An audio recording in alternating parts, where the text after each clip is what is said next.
on. So hi, this is Nick Williams and I'm chatting with Art Giser. Hi Art, how are you doing? Hi, Nick. Wonderful to be chatting with you. Yeah, the I'm looking wonders of forward to seeing technology. you in May. Yeah. So you're in LA, I'm in London, and we wanted to have a conversation to let people know about the event that we're doing on the 29th of May, about enhancing your spiritual self-concepts and having more, positive spiritual self-concepts, because this is an idea that's not going to be familiar to a lot of people. In fact, it's not an idea that's hugely familiar to me. I've really got the idea from being on your courses. So do you want to tell people what you understand by self-concepts? Yes, I think there's different levels of self-concept. And as you know, I've been a trainer in NLP, neuro-linguistic programming, since the mid-1980s, which is starting to be... I may have to stop saying that. It's making me sound very old. Yes. But since the mid-1980s. And that was the first place that I really studied self-concept and what makes up a self-concept and and learned the massive influence that somebody's self-concept had on their lives. Now with NLP, we were only looking at self-concept as something that you developed, that it was an emotional and intellectual construct of who you thought you were and how you wanted to be in the world. And most things on self-concept are from that perspective, and that's a great perspective. What I've learned over the years, and what I think we've learned over the years, is that that's only part of the story, that there is an authentic self that's underneath our intellectualized self-concept, and how do we bring that out and make that the major force in our life? Beautiful, yeah. Because you do some work on self-concepts on your level 2 program, and I've done that a couple of times now, and it really just struck me what a powerful idea it is, because I almost see self-concepts as like the fish to water idea. We don't even realize we have a self-concept, because it just seems like, well, this is who I am, or this is how I think about myself. And I guess I'm thinking now of self-concepts as almost like the foundations of our sense of who we are, that just have this massive impact about how we operate in the world, what we do, what we don't do, how much we'll allow ourselves to give and receive, how successful we'll allow ourselves to be. And it almost seems to me, I don't know if you agree with this, but our self-concepts, because we're not even really that aware of them and conscious of them, they infiltrate our whole life. And by taking a step back and suddenly becoming aware of maybe what we weren't aware of, we can suddenly, I suppose the word I would use is almost like leverage our life. Change your self-concept, your whole life changes. Exactly. I mean, I was stunned when I was first studying NLP to realize that unconsciously people are driven to fulfill whatever they think their self-concept is. Not their authentic self-concept, but what their belief is about it. In that, I remember back then hearing about people who would interview really hardcore prisoners, and they'd go to the prisons, interview people, and they'd say it was interesting when you really got rapport with some of these people.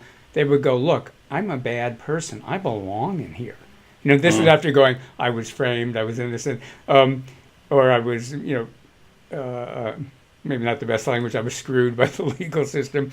But then they'd say very often they go, "But the truth is I'm just not a good person." And there's a huge rate of recidivism of people who end up back in prison. It was the first time I really started thinking about, we are driven to fulfill our self-concept. So our self-concept is that we're bad or wrong, or that we're a loser, or that we're success. Yeah, we're not good enough, or we don't deserve, whatever it is. Or we're a sinner, or whatever we might believe about ourselves. Yeah, well, unconscious would be compelled to make it happen, because, oddly enough, the unconscious mind gets security by predictability. It wants life to be predictable. And if you think you're a certain way, your unconscious mind is more comfortable. If I'm not good enough, or people don't really love me, or people don't listen or respect me, or I'm not lucky, or obviously there can be lots of positive things too, but our unconscious mind will go, okay, well then I'll keep helping you create that. And so let's have a look at what we're going to help people do during this evening. So what I love about your work is we're going to help people look at probably what's their inherited self-concepts, energetically what they've inherited from society, from parents, from the culture they grew up in. So firstly, we'll help them perhaps identify some of those kind of self-concepts. But then what I'll be doing, and I guess you'll be doing as well, is kind of presenting some other self-concept. Well, like the way you framed it at the beginning, I'm not even sure they're even self-concepts, but like for me, for example, I'm a student of A Course in Miracles, and there are so many beautiful things that the Course in Miracles says about who we truly are. Like there's one line I think I've got on the page about the Course in Miracles says nothing that's unworthy of God is worthy of you, and it's like, well, what if we had the concept that we were as worthy of everything good of God that was available? How would we live our lives then? So we're going to help people clear some of their unhelpful self-concepts and allow their natural, what we would believe their natural self-concepts to arise in their consciousness. Is that right? Is that how you're anticipating the evening will go? Oh, exactly. As you know, Nick, I often use the term miraculous self. And I use that to mean when somebody's spirit and their inner wisdom are working together, when their spirit and inner wisdom are guiding their life.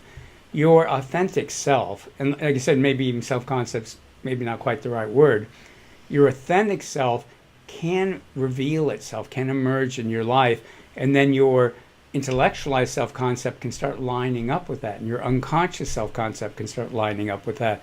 And when that happens, whatever you're doing in life, whether you're speaking to whether you're speaking from the United Nations, whether you're home cleaning your bathroom, whatever you're doing, your authentic self will be present in it, and it just changes everything about your life experiences when you feel like your real self is guiding you. And right. Please. Yeah, so in essence, the evening is going to be a bit of talking, but then your energetic NLP processes to clear off some of the inherited and programmed and conditioned self-concepts, so that our natural, if you like, our great sense of ourself, our spiritual self, our spiritual identity can begin to surface and emerge as an operating power in our life. Yeah, that's really well said. And so we'll be doing processes that will help clear out as you said, this inherited programming. Energetically, we pass things on from generation to generation. People are energetically programmed to program their children. They don't know they're doing it. And that programming came from their parents, their grandparents, their great-grandparents, and going back and back and back. And all of that programming, even if you never knew one or both of your parents, they started energetically programming you when you were in your mother's womb. And again, not that they typically have no awareness of it, but they're doing it. And then we start living our lives from this programming. We're also picking up programming from our family, from friends, from teachers, from society. And so we'll be starting to clear a lot of that programming and open up the gates so people get more in touch with who they really are, with their authentic self, with their miraculous self, and start letting that be emergent in their life and letting that be a powerful and beautiful and supportive force in their lives. Beautiful. Okay. Well, I think we've given people a kind of clear idea of what they're going to get from the evening and the goal of it and what the kind of thinking behind it is. And, I can say with authority that having done your work for the last 4 years, my self-concepts are so much better, if you like, than they were when before I started doing the work with you. So I think I'm living testimony to the power of your work. So thank you, and I'm looking forward to our evening together. Yeah, and let me just say, both Nick and I do a lot of work on our own, and I love when we present together, and people who are who've already been in my classes are always come in and go, oh, we love when you and Nick present together, because you both offer a very compatible but different perspectives and way of speaking, in that what emerges is really, really incredible. So it's just such an honor, and I'm so looking forward to presenting with you, Nick. And the other thing is we both try to have fun. We're not we can only be serious for so long, and then we have to have fun. Yeah. Great. Well, thanks for taking the time to watch this. Thanks for having the conversation, Art, and hopefully we'll see you there on the 29th of May. Yes, thank you. Thanks to the people watching this, and I do hope we'll see you in May. Thanks. Okay, bye. Bye.